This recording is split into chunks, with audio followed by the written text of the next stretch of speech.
Hello student, कैसे हैं आप सब। उम्मीद करता हूं आप सब अच्छे होंगे, मस्त होंगे, बेहतर होंगे, आपकी पढ़ाई बेहतर चल रही होगी बच्चों। और आज का जो हमारा टॉपिक है शब्द गुण को लेकर है। शब्द गुण जिसका दूसरा नाम है काव्य गुण। कभी कभी काव्य गुण के नाम से परिभाषा पूछ दिया जाता है या इसके प्रकार, या तो बच्चों कभी कभी शब्द गुण के नाम से पूछ दिया जाता है। तो चाहे शब्द गुण आ जाए चाहे काव्य गुण आ जाए, दोनों एक ही चीज है। क्वेश्चन कैसे पूछा जाता है सबसे पहले ये जानना है, क्योंकि एनुअल एग्जाम में यहाँ से क्वेश्चन बनने का ज़्यादा चांसेस रहता है। जैसे आ जाएगा प्रसाद गुण किसे कहते हैं, इसको समझाइए उदाहरण सहित।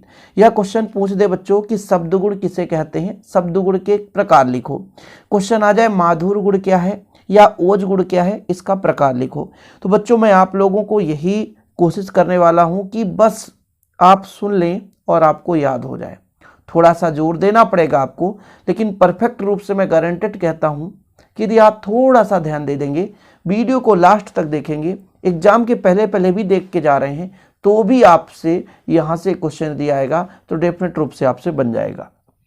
शब्द गुण देखो जरा, गुण मतलब किसी भी चीज की विशेषता बताने वाली। जैसे आप एक अक्षय व्यक्ति हो तो अक्षय जो शब्द आ गया वो आपकी विशेषता बता रही है। आपकी कोई भी विशेषता बताने वाले शब्द आपके गुण कहलाएंगे।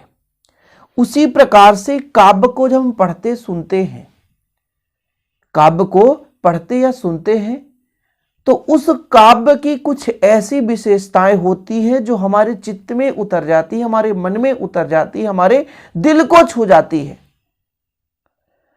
काव्य को पढ़ते हैं या सुनते हैं या देखते हैं तो काव्य को पढ़ने या सुनने से कुछ ऐसे भाव विचार जो हमारे दिल को छू जाएं, हमारे अंदर मनोचित्त को प्रभावित करें, हमारे दिल को छू जाएं, हमें उस पर विचार करने में एक मजबूर हो जाना पड़े, तो ऐसे शब्दों को ही हम उस काव्य की गुण या विशेषता कहेंगे।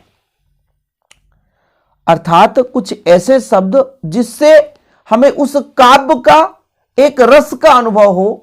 रस का अनुभव, जैसे आम का रस पीते हो तो उस रस का अनुभव होता है, गन्ने का रस पीते हो तो जूस का अनुभव होता है, मिठास का अनुभव होता है। ठीक है, इसी प्रकार किसी भी फल का रस पीते हो तो आपको आनंद की अनुभूति प्राप्त होती है। उसी प्रकार काव्य का भी एक रस होता है कि किसी चीज को पढ़ने या सुनने से हमारे मन में भी एक मनोभाव जागृत होती है।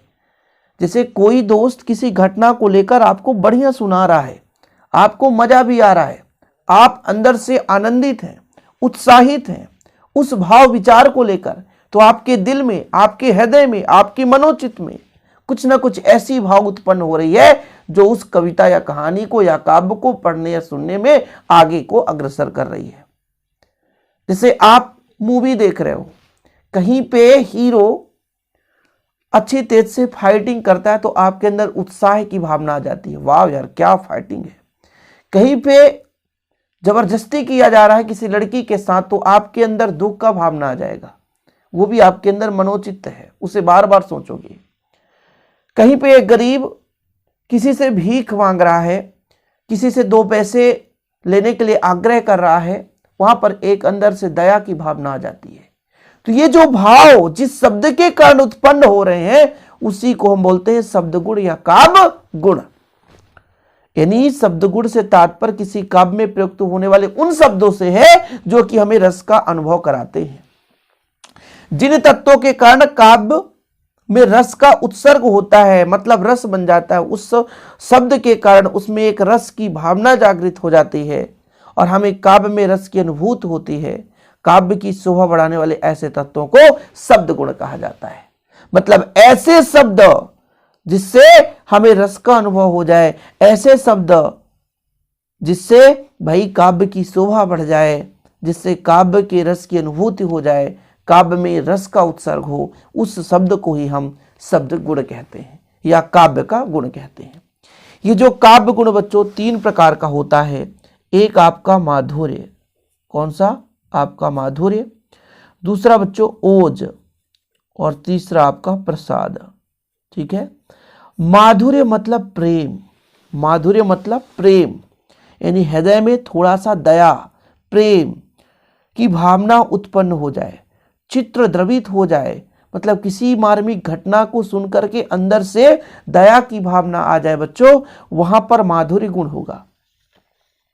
या अपने मन में शांति की भाव आ जाए कि हे परमात्मा, आपके चरणों से हमें बहुत कुछ आनंद मिलता है, हमें भी अपने चरणों में बुला लो। हे भगवान, आपके दरबार में आने से हमारे सारे कष्ट दूर हो जाते हैं, हमें ऐसा लगता है कि आपके दरबार में ही हम बने रहें। अब ऐसी भावनाओं में अंदर से मन में शांति पैदा हो रही है, माधुर्यता का गुण। कहीं पे आप शीतल जगह चले जाओ, छांव हो आपका बढ़िया, धूप बाहर हो, घना जंगल हो, आपको अंदर से मन भाव विभोर हो जाता है और ऐसा लगता है कि हम इस घने जंगल में बढ़िया आसानी से भगवान की आराधना करते हुए रह जाएं। तो मधुरता की भावना जहां पे उत्पन्न हो, काव्य के जिस गुण के कारण सा हृदय का चित्र द्रवित हो जाए, मन से अंदर हृदय लालायित हो जाए, प्रफुल्लित हो जाए, आनंदित हो जाए, बस मन में बस वही भावना आ जाए कि बस इसी में सारी जिंदगी छिपी है, यहीं से सुकून है। तो फिर ऐसे शब्द को हम माधुर्य गुण के अंतर्गत रखते हैं। जैसे बच्चों इसका एग्जाम्पल लिखोगे आप लोग, यही आता इस मन में, हमारे मन में ये आता है कि छोड़ धन धाम जाकर मैं भी रहूं उसी वन में। हे परमात्मा, हमारे मन में ये भाव आ रही है कि ये धन दौलत की मोह माया छोड़ दिया जाए और आपके ही चरणों में आकर के, आपके ही वन में जो प्रेम रूपी वन है, उसी वन में आकर के मैं समाहित हो जाऊं। तो जब माधुर्य, प्रेम, शांति का भावना आए, वहां पर बच्चों हमारा माधुर्य गुण होता है। जैसे श्रृंगार रस में जहां नायक नायिका के मिलन हो, भगवान से, परमात्मा से आपका मिलन हो, एक पति पत्नियों के बीच प्रेम का संबंध हो, एक दोस्त दोस्तनी के साथ संबंध हो, दोस्त का दोस्त के साथ प्रेम का मिलन हो। जैसे राम की रूप निहारत जानकी, कंकन की नंग की परछाई, यात समय सुधि भूल गई, कर टेक रही पलटारत नहीं। ये सब करुण रस, श्रृंगार रस है। श्रृंगार रस में प्रेम की भावना है तो वहां माधुर्य गुण होता है।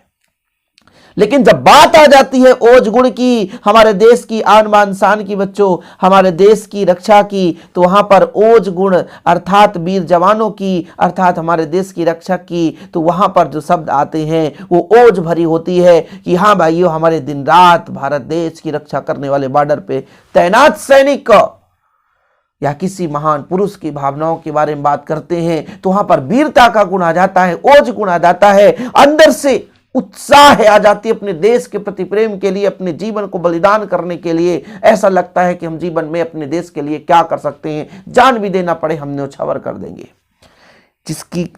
किसी भी काव्य को पढ़ें या सुने तो ऐसा भावना जाए, पूरा ओज अंदर से चित्त दीप्त हो जाए, मतलब जल उठे अंदर से उस भाव को लेकर के, क्रोधित हो जाए, सारी कोशिकाओं में एक्टिव भावना, मतलब एक सक्रियता की भावना आ जाए, हमारे सारे कोशिका एक्टिव हो जाए, सक्रिय हो जाएं उस चीज को करने के लिए।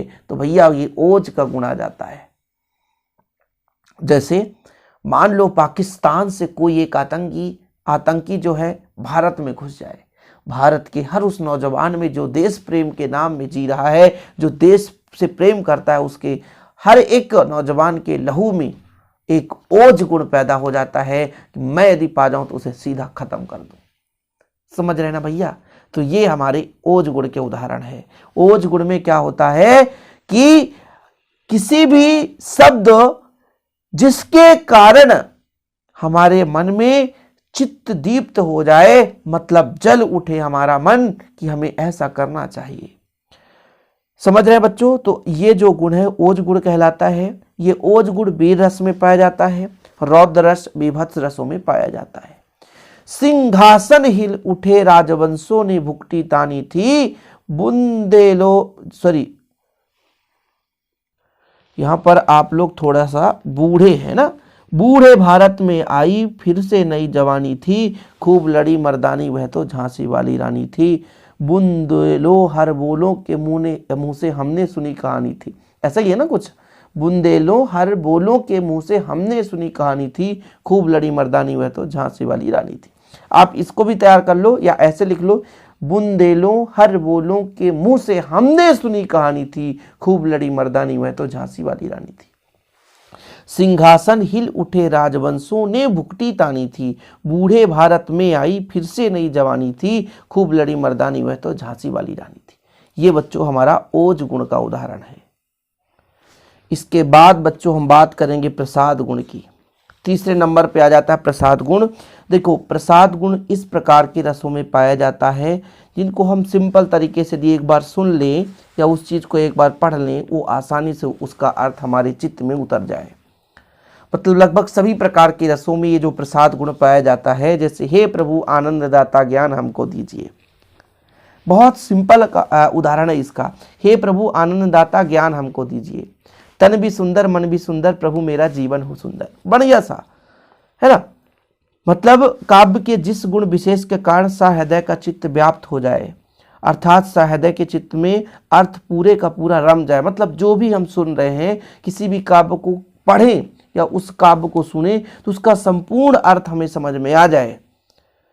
संपूर्ण गुण की जो रचनाएं हैं, जो भी उसमें वर्णन है, उसको हम अच्छे तरीके से समझ लें।